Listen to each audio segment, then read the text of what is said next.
بسم اللہ الرحمن الرحیم۔ السلام علیکم ورحمۃ اللہ وبرکاتہ۔ شب برات وہ مقدس رات ہے کہ جس کو اللہ تعالیٰ نے قرآن مجید میں لیلۃ مبارکہ یعنی برکتوں والی رات کے نام سے ذکر کیا ہے، اور یہ مبارک رات شعبان المبارک جیسے مہینے میں واقع ہوئی ہے، جس کے بارے میں حضور اکرم صلی اللہ علیہ وآلہ وسلم نے ارشاد فرمایا ہے کہ شعبان میرا مہینہ ہے، رجب اللہ تعالیٰ کا مہینہ ہے، اور رمضان المبارک میری امت کا مہینہ ہے۔ شعبان المعظم اور شب برات کی احادیث مبارکہ اور روایات میں بہت زیادہ اہمیت و فضیلت آئی ہے۔ اس مبارک رات کے بہت سے نام ہیں۔ اس کو لیلۃ الرحمہ یعنی اللہ تعالیٰ کی رحمت خاصہ کے نزول کی رات کے نام سے بھی پکارا جاتا ہے۔ اس مبارک رات میں اللہ تعالیٰ کی خاص رحمتوں اور برکتوں کا نزول ہوتا ہے، بخشش و مغفرت اور رحمت کے دروازے کھول دیے جاتے ہیں، انعام و اکرام کی بارش ہوتی ہے، توبہ اور دعائیں قبول ہوتی ہیں۔ اس رات میں آئندہ سال کی اموات و پیدائش لکھی جاتی ہے،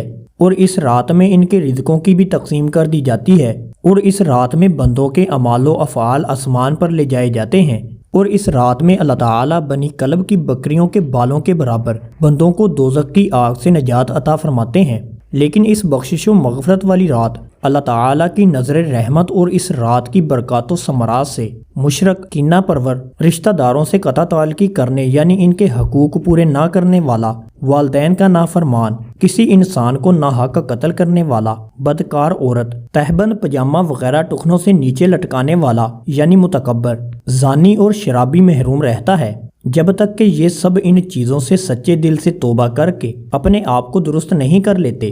حضرت عبداللہ بن عمر رضی اللہ تعالی عنہ سے روایت ہے کہ حضور اکرم صلی اللہ علیہ وآلہ وسلم نے فرمایا کہ 5 راتیں ایسی ہیں کہ جن میں کی جانے والی دعائیں رد نہیں ہوتی، یعنی ضرور قبول ہوتی ہیں۔ 1 شب جمعہ، 2 رجب کی پہلی رات، 3 شعبان کی 15ویں یعنی شب برات، 4 عید الفطر کی رات، 5 عید الاضحیٰ کی رات۔ خلیفہ اول حضرت سیدنا ابو بکر صدیق رضی اللہ تعالی عنہ حضور اکرم صلی اللہ علیہ وآلہ وسلم سے روایت کرتے ہیں کہ حضور اکرم صلی اللہ علیہ وآلہ وسلم نے فرمایا کہ اللہ تعالیٰ نصف شعبان یعنی شب برات کی شب آسمان و دنیا کی طرف نزول جلال فرماتے ہیں، اور اس شب میں ہر کسی کی مغفرت کر دی جاتی ہے سوائے مشرک کے یا ایسے شخص کے کہ جس کے دل میں بغض ہو۔ ام المومنین حضرت سیدہ عائشہ صدیقہ رضی اللہ تعالی عنہا سے روایت ہے کہ حضور اکرم صلی اللہ علیہ وآلہ وسلم نے فرمایا کہ بلا شبہ اللہ تعالی شعبان کی 15ویں شب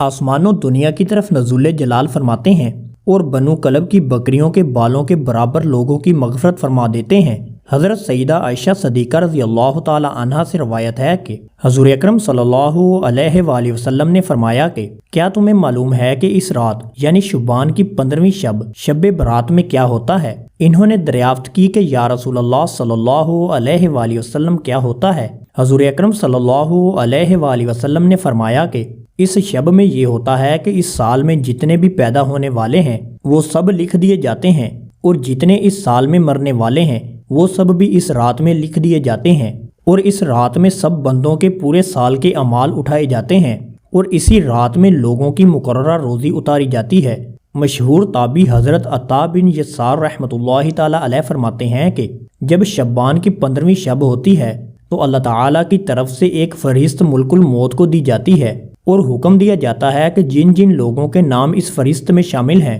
ان کی روحوں کو قبض کرنا۔ کوئی بندہ تو باغوں کے درخت لگا رہا ہوتا ہے، کوئی شادی کر رہا ہوتا ہے، کوئی تعمیر میں مصروف ہوتا ہے، حالانکہ اس کا نام مردوں کی فہرست میں لکھا جا چکا ہوتا ہے۔ شب برات کی عظمت و فضیلت کے بارے میں جلیل القدر تابعی حضرت عطا بن یسار رحمۃ اللہ تعالی علیہ فرماتے ہیں کہ شب قدر کے بعد شعبان کی 15ویں شب یعنی شب برات سے زیادہ کوئی رات افضل نہیں۔ سیدنا حضرت علی المرتضیٰ رضی اللہ تعالی عنہ فرماتے ہیں کہ حضور اکرم صلی اللہ علیہ وآلہ وسلم نے فرمایا کہ جب شعبان کی 15ویں شب ہو تو رات کو نماز پڑھو اور اگلے دن روزہ رکھو، کیونکہ غروب آفتاب سے لے کر صبح صادق کے طلوع ہونے تک اللہ تعالیٰ آسمان و دنیا پر رہتے ہیں، اور فرماتے ہیں ہے کوئی مجھ سے بخشش مانگنے والا کہ میں اسے بخش دوں، ہے کوئی رزق طلب کرنے والا کہ میں اسے رزق دے دوں، ہے کوئی مصیبت زدہ کہ میں اسے مصیبت سے نجات دے دوں۔ حدیث شریف میں آتا ہے کہ حضور اکرم صلی اللہ علیہ وآلہ وسلم شب برات کو قبرستان تشریف لے جاتے تھے، اور پوری امت محمدیہ صلی اللہ علیہ وآلہ وسلم کی بخشش و مغفرت کے لیے دعا فرماتے۔ ہمیں بھی اس رات میں قبرستان جا کر اپنے عزیز و اقارب اور تمام فوت شدہ مسلمانوں کے لیے دعائے مغفرت کرنی چاہیے۔ اس رحمت و برکت اور بخشش و مغفرت والی رات میں خوب عبادت و ریاضت کے ذریعے اللہ تعالیٰ کو راضی کرنا ہوگا اور تکبر، اناد، حسد، بغض، کینے سمیت تمام بدعمالیوں اور رشتہ داروں سے قطع تعلقی کو ختم کرتے ہوئے سچے دل سے توبہ کر کے اللہ تعالیٰ کے حضور اپنی پیشانی کو جھکاتے ہوئے انتہائی خشوع و خضوع، عاجزی و انکساری کے ساتھ اپنی بخشش و مغفرت کے لیے دعا کریں۔ اللہ تعالیٰ سے دعا ہے کہ اللہ تعالیٰ اس رات کے صدقے تمام امت محمدیہ صلی اللہ علیہ وآلہ وسلم کی مغفرت و بخشش فرمائے۔ آمین یا رب العالمین۔